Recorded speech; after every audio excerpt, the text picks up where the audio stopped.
There was a young man who tried his level best to clear his exams at university, but he repeatedly failed, and finally he just gave up.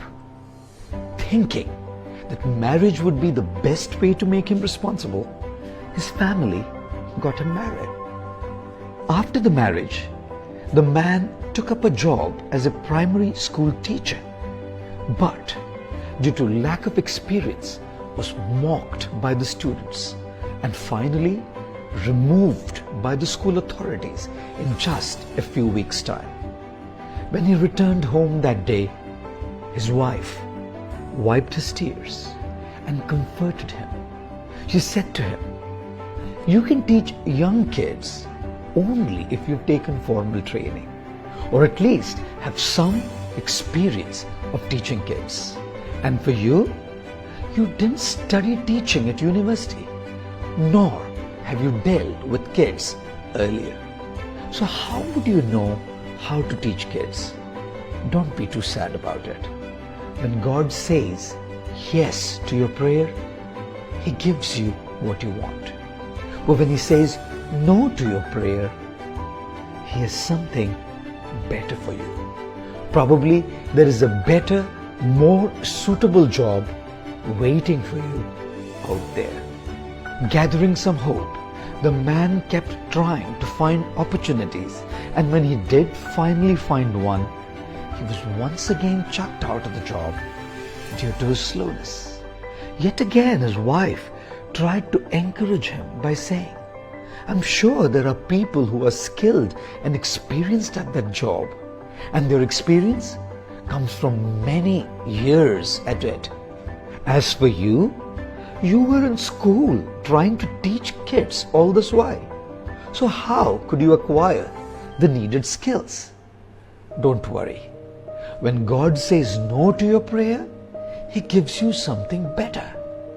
But when He says wait to your prayer, He gives you the best. The man kept trying his luck with several jobs, which never lasted more than a couple of weeks, at best months. Each time he would return back home dejected and depressed, and his loving wife would comfort him. Never once was she disappointed or resentful. By the time the man was in his 30s, he had found his calling and had acquired a flair in languages. He ended up being a counselor in a school for those kids who were challenged in hearing and speaking. And a little later, he opened his own school for specially abled kids. In a couple of years, he set up a chain of stores in different cities and provinces selling apparatus and equipment for the specially abled, and went on to become a multi-millionaire. One day, the now rich man asked his wife, "When I was so negative about my own future, how could you have so much faith in me?" The reply that his wife gave him was simple yet very profound and inspiring. She said, "When a piece of land is not suitable for planting wheat, we should try planting beans. And after all the years of efforts, if beans are not growing well, we should try planting fruits or veggies. And if the vegetation doesn't work, we can scatter buckwheat seeds. These seeds will one day bloom into flowers, and on the very land itself, there will be one seed that will germinate and grow." After having listened to the wife's explanation, the man wept. Her faith in him, her love, her patience, her persistence was actually responsible for the successful empire that they now owned.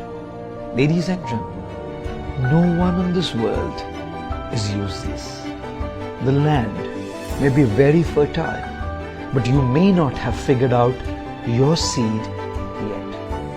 It takes a while to figure out what's your seed, what works for you, But once you discover your seed, your passion, your calling, excellence and abundant growth will simply be a consequence. Until then, you need to believe in yourself. More so, you need someone who can believe in you and keep you going till you see your day.